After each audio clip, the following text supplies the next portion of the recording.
અને જ્યારે 1989માં યુવા મહોત્સવ થયો વિદ્યાનગરમાં, ત્યારે 150 થી વધારે વચનામૃતો એમણે કંઠસ્થ કર્યા હતા, મુખપાઠ કર્યો હતો.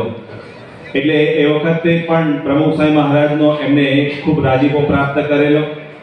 અને ત્યાર પછી પરમ પૂજ્ય પ્રમુખ સ્વામી મહારાજની આજ્ઞાથી સત્સંગ વિચરણની અંદર બોમ્બે, રાજકોટ ત્યાં સંત નિર્દેશક તરીકે પણ પોતે ખૂબ સારી સેવાઓ આપી.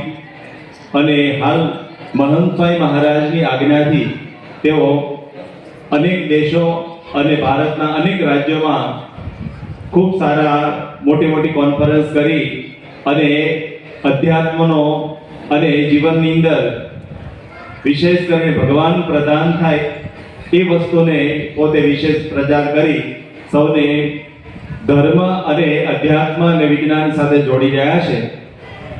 તો આજે આપણા વિસ્તારની અંદર આ દશાબ્દી ઉત્સવને નિમિત્તે તેઓને આપણે ખાસ આમંત્રણ આપ્યું છે. એમનું વિચરણ તો બહુ જ આપણને લાગે કે પ્રવચન કરવાનું, પણ 1 મહિનાની અંદર 9 રાજ્યોમાં એમને હમણાં પ્રવચન કરીને આવ્યા છે. 9 રાજ્યોની અંદર, એટલે એવરેજ 1 મહિનાની અંદર એમને 10 થી 11 વખત ફ્લાઇટ થવાનું હોય, એરોપ્લેન દ્વારા એમને અનેક અલગ રાજ્યોમાં પ્રવચન માટે જવાનું હોય. અને ખૂબ મોટી મોટી કોન્ફરન્સ ભારતની અંદર અલગ અલગ રાજ્યોમાં થાય છે. હમણાં આવતા મહિને તેઓનો 1.5 મહિનાનો પ્રોગ્રામ યુએસનો છે. અને બધા જ